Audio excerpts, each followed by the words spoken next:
Greetings, geeks, and welcome to Couples and Comics, and today we're going to be talking about the growing insanity of Grant Morrison. And when we're done talking about that, we are going to review the latest DC movie, which was Son of Batman, also based on a comic book that Grant Morrison did.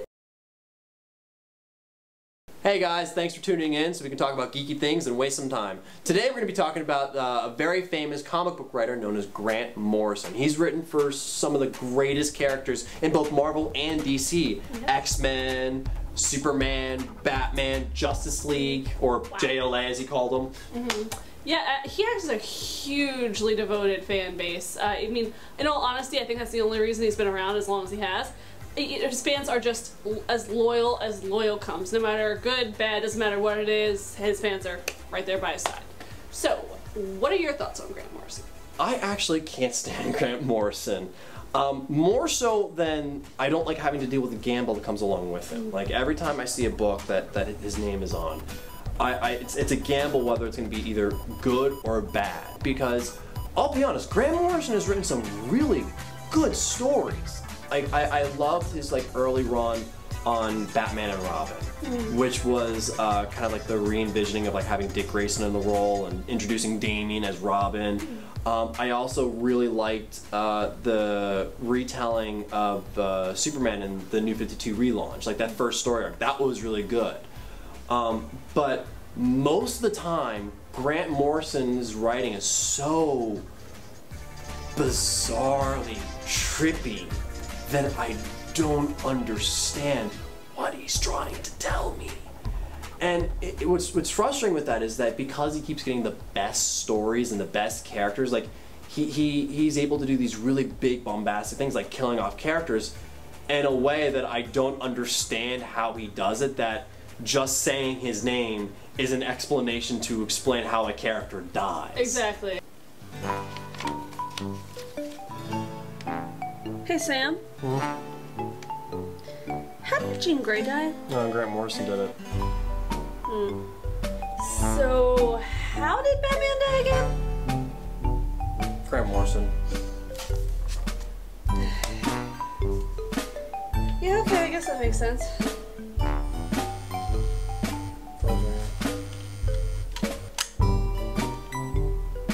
Hello? Oh, hey Mom, what's up? Nana died? How did Nana die? Grant Morrison.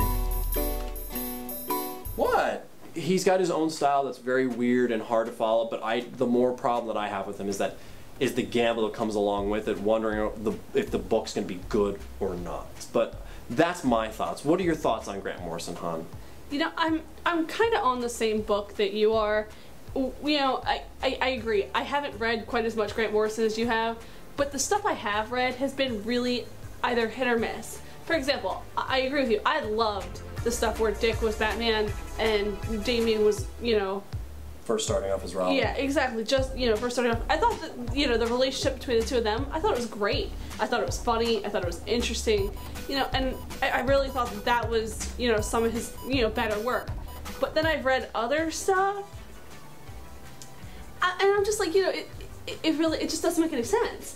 And I guess what confuses me is I respect people for being fans of whatever they're fans of. I just don't get it.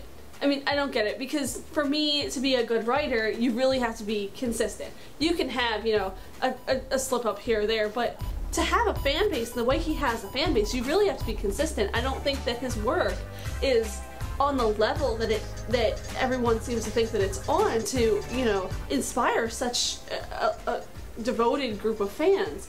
And I know we have seen him, in person at Comic-Cons and things like that, and, he seems to have this air about him that he thinks he is this, this fantastic, writer that no one else is better, and when I read certain things, it's very hard for me to get through a lot of his work. But, let us know what you guys think about him. We're totally up for hearing your opinions. Leave it in the comments below, let us know on Facebook, Twitter, help us understand why you guys like Grant Morrison. Maybe you're seeing something we're not. Maybe, exactly. I mean, maybe you've got some, opinions you want to share with the rest of the world. No, so, we're pretty easy to talk to. Let's start a conversation. And what we're going to do is we're going to go to a break. We're going to go to a break, and when we come back, we're going to be talking about, we're actually going to be reviewing Son of Bat, Son of Batman. Very good. Son of Batman. That's the latest DC movie that they just did based on his comic books. Called Batman and Son. Yeah, kind of strange, but okay, yeah. Yep. So we'll see you then, guys.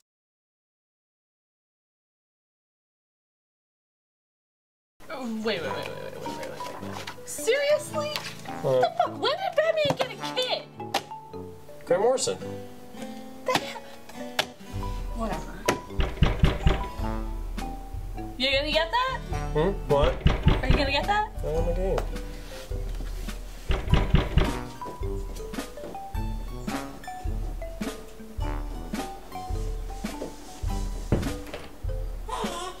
When the hell did I get a baby? Well, Grant Morrison.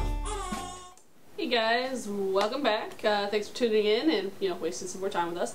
So right now we are going to talk about the Son of Batman movie that DC just produced. It is an animated movie, straight to DVD, obviously, and it is based on the Grant Morrison comic book. Which works perfectly with our theme of like talking about Grant Morrison's insanity. Exactly. So, Sam, you want to tell us a little bit about the movie? Absolutely.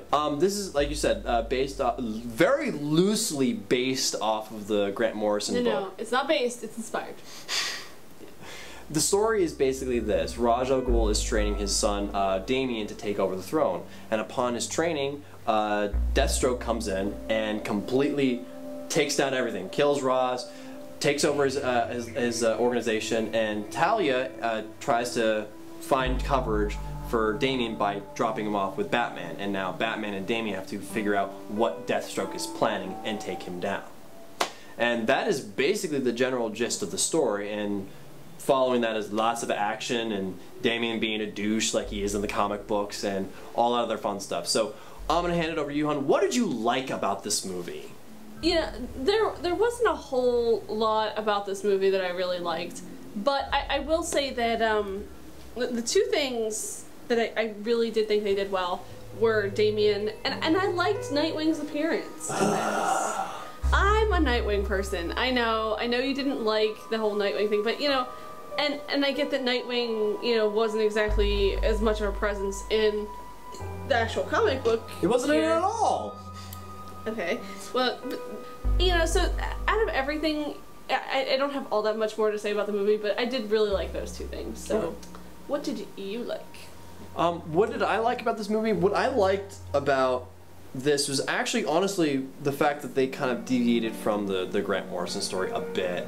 For me, I think that Grant Morrison is a bit. I mean, Grant Morrison's storytelling is really hard to understand, and it's very trippy, and I think a lot of the elements that they did in the story would be hard to kind of follow and understand. Like, I feel like that the fact that they changed the story more worked, for me at least, than having it follow Grant Morrison's stuff to a T. Because, like you said, it is insanely trippy, and it honestly doesn't work for me personally. So I mean, that's what I liked about the movie. What did you not like about this movie? I mean, because there's a lot to not like about this movie. What I didn't like about the movie was, I'll be honest, for the most part, most of the movie. it really, I've read the comics. I thought the story, for Batman and Son was honestly probably one of the better Grant Morrison books that I have read. I thought it was, pretty easy to understand. Had its quirks here and there. Yeah, for Grant Morrison, exactly. Had its quirks here and there, but overall I did like the actual comic book. So when I saw the movie, I expected, the movie to be based on the comic book. It's not. It's really.